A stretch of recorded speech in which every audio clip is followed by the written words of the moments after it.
Eh, Perkenalkan saya Iwul Maulana. Biasa teman-teman manggil saya Iwul Maulana. Sebetulnya Iwul sendiri sudah mengandung kata Maulana dari singkatan dari Iwan Maulana. Gitu. Saya di sini mewakili komunitas Mafia Majelis Fotografi India Amatir. Untuk sore ini kita sama-sama diskusi aja ya. Mungkin saya juga bukan mengajar, bukan memberi workshop, tapi sekedar men-share sedikit pengetahuan saya tentang semiotika dan hipersemiotika dalam fotografi gitu ya. Tapi ketika saya tertarik lebih dalam, kemudian saya tanya ke teman-teman itu, ini fotonya ada artinya nggak? Ya motret aja sih, apa yang saya lihat bagus ya saya foto aja gitu. Memang rata-rata kebanyakan jawabannya seperti itu gitu kan. Dari pengalaman, dari pergaulan juga dengan teman-teman senior-senior yang lain gitu. Sebetulnya sayang sekali kalau kita memotret hanya untuk mengejar keindahan, hanya untuk mengejar momen. Karena memotret indah itu bukan hal sulit ya, apalagi kalau misalnya kita sudah disediakan objeknya, sudah disediakan modelnya yang sudah di make up cantik. Tapi bagaimana kita menggabungkan keindahan itu dan cara memotret yang benar ke dalam suatu karya yang memiliki makna lebih gitu ya. Itulah kenapa saya coba mengangkat semiotika dan hipersemiotika dalam fotografi. Langgeng itu ayam bawang itu sampai sekarang banyak sekali variannya gitu ya. Nah, dari semiotika sosial ini sangat sederhana sekali gitu. Dia hanya membedakan menjadi penanda dan pertanda. Sementara kalau analisisnya kita lakukan dari Peirce, ini akan lebih kompleks lagi. Ada representasi, ada interpretasi,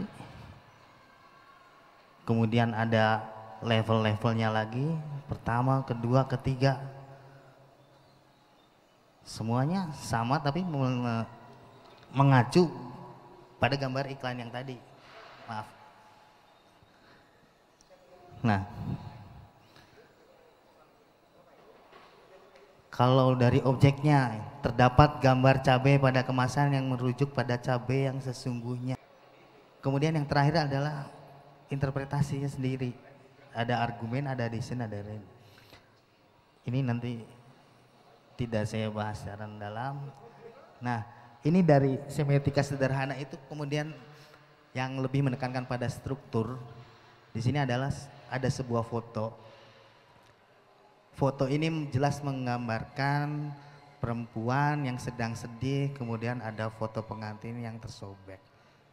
Kira-kira teman-teman bisa menangkap maknanya nggak dari foto ini apa?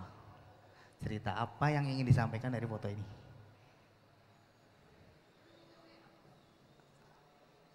Kan sudah pakai gaun kawin, Mas. Ya, nah perceraian ya gitu. Dari foto ini terlihat dari mukanya yang sedih, kemudian ada foto dia memakai gaun pengantin yang tersobek. Ini menyimbolkan perceraian gitu ya. Ini secara sederhana, struktur sederhana.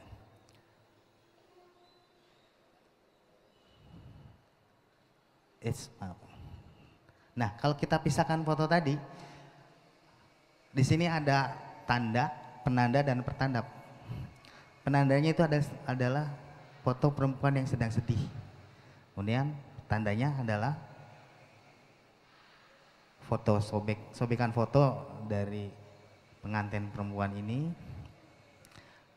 Di antara keduanya ada relasi, kemudian menimbulkan satu kesatuan tanda. Ini yang namanya secara struktur gitu ya. Ada relasinya. Nah, tapi kalau kita teliti lebih jauh, perempuan ini ada perempuan ini maksudnya ada orangnya di foto, tapi perceraiannya di mana gitu kan. Nah, perceraiannya itu sebagai pertanda itu hanya disimbolkan oleh robekan foto pengantin. Kita tidak bisa apa memotret perceraian gitu. Perceraian itu apa sih? Bisa nggak kita memotret perceraian gitu? Karena itu disimbolkan dengan foto pengantin yang dirobek gitu ya. Nah ini kemudian juga kita melihat ada dari semiotika sendiri, ada yang mempunyai arti secara konotasi, ada yang mempunyai arti secara denotasi. Kemudian kalau secara konotasi, maaf, kalau secara detonasinya, bunga mawar itu apa? Bunga mawar adalah bunga secara denotasi. Jadi denotasi itu pengertian yang harfiah, literal, yang melekat gitu ya, maksudnya dari objeknya itu sendiri. Jadi kalau misalnya bunga mawar adalah bunga yang memiliki kelopak banyak, kemudian tangkainya berduri, ya kan? Tapi makna konotasinya apa? Ketika dia digabungkan dengan anak yang mencium ibunya, makna dari bunga mawar itu berubah menjadi bunga mawar memiliki makna cinta. Rasa cinta anak itu ditunjukkan dengan memberikan bunga pada ibunya gitu ya. Ini makna konotasi. Jadi kalau ada yang bilang melihat foto itu multi tafsir, kita tidak bisa mentafsirkan foto secara harfiah gitu ya. Itu karena merupakan proses penyempurnaan dari teori Saussure sendiri oleh Barthes, muridnya di Saussure itu. Jadi bahwa di dalam pertanda itu sendiri ada levelnya adalah level konotasi dan level denotasi gitu. Kalau denotasi itu jelas maknanya harfiah, literal, tapi kalau konotasi itu maknanya lebih multi tafsir gitu ya. Jadi kalau kayak misalnya saya mungkin ada contoh lagi, mungkin tikus gitu ya. Tikus adalah binatang yang kotor, yang senang hidup di tempat kotor. Dia senang mengambil remah-remah makanan, dia suka mencuri makanan-makanan di dapur gitu ya. Tapi kemudian tikus pada saat sekarang menjadi sebuah simbol dari para koruptor gitu ya. Ini adalah perubahan makna. Perubahan makna ini terjadi karena pengalaman. Jadi asosiasi sosiokultur dan personal. Jadi pengalaman pribadi dari orang itu masing-masing yang menjadikan adanya multitafsir. Pengalaman saya berbeda dengan pengalaman Kang Suryana. Pengalaman saya berbeda dengan pengalaman Kang Agung. Itu yang menjadikan adanya multitafsir itu ya. Nah, dari konotasi sendiri, dari makna konotasi sendiri, kemudian ada makna ada hypersen, ada tanda hyper. Itu ini sebenarnya bukan teori ya, ini sebenarnya lebih ke apa ya? Karena belum ada teori sendiri tentang hypersen. Jadi hypersen itu beyond, hyper itu beyond. Jadi melewati, melampaui atau bahkan menembus gitu ya. Melebihi tanda gitu. Seperti kalau kita lihat jam. Ini adalah jam dengan jarum 10 lewat jam, kalau ini jam 2 ya, jam 2 kurang 10 gitu ya. Mungkin ada yang pernah tahu apa makna dari jarum jam yang mengarah ke angka 10 dan angka 2?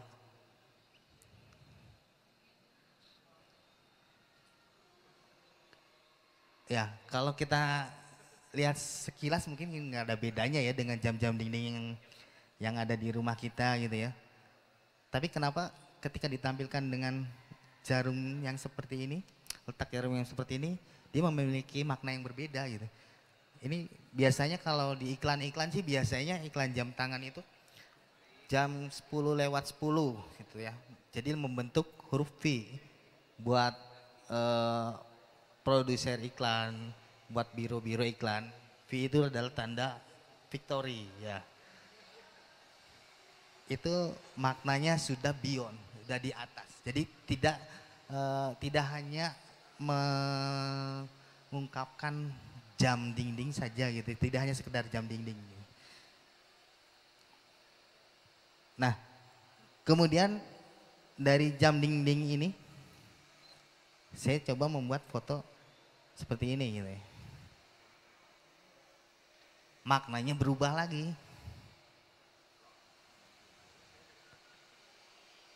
Ini mungkin ada yang coba mau menafsirkan nggak? Di sini bebas ya multi tafsir. Kang Rena mungkin mau menafsirkan fotonya? Kak Rey. Si jarumnya itu beterbangan. Jadi mungkin melambangkan apa? Waktunya tuh jadi berhamburan gitu. Jadi nggak jelas lah. Ya, seperti itu. Bisa, sekali lagi saya tidak akan menyalahkan tafsir ya, karena masing-masing orang bebas menafsirkan sebuah foto. Tapi dari yang kita tangkap dari tafsir Kakak Dewa dan Kakak Steve gitu ya, ada satu benang merah. Benang merahnya adalah apa gitu? Waktu yang terbebas, waktu yang terlepas. Kalau Kakak Steve lebih menekankan pada kebebasan berkreativitas, kalau Kakak Deden mungkin lebih pada waktu yang terbuang mungkin ya. Ya. Di sini yang saya coba buat adalah ini tafsir versi saya gitu ya. Saya nggak menyalahkan, sekali lagi saya tidak menyalahkan tafsir yang lain. Tafsir versi saya di sini adalah betapa kita memiliki banyak waktu, tapi kita membiarkan dengan percuma waktu-waktu yang kita miliki. Kita membiarkan waktu berhamburan padahal kita memiliki banyak waktu. Memiliki banyak waktu dari mana? Dari banyaknya jam, dari banyaknya jarum jam yang berterbangan, itu menunjukkan bahwa waktu-waktu kita itu sebetulnya banyak yang terbuang gitu ya, banyak yang terbuang sia-sia. Kemudian model yang mukanya nampak agak terkejut ini ya. Dia baru menyadari ketika dia melihat jam-jam itu sudah tidak memiliki jarum lagi. Artinya dia sudah memiliki waktu yang sangat sempit. Bahkan mungkin tidak punya waktu lagi untuk melakukan apapun mungkin yang di sini. Jadi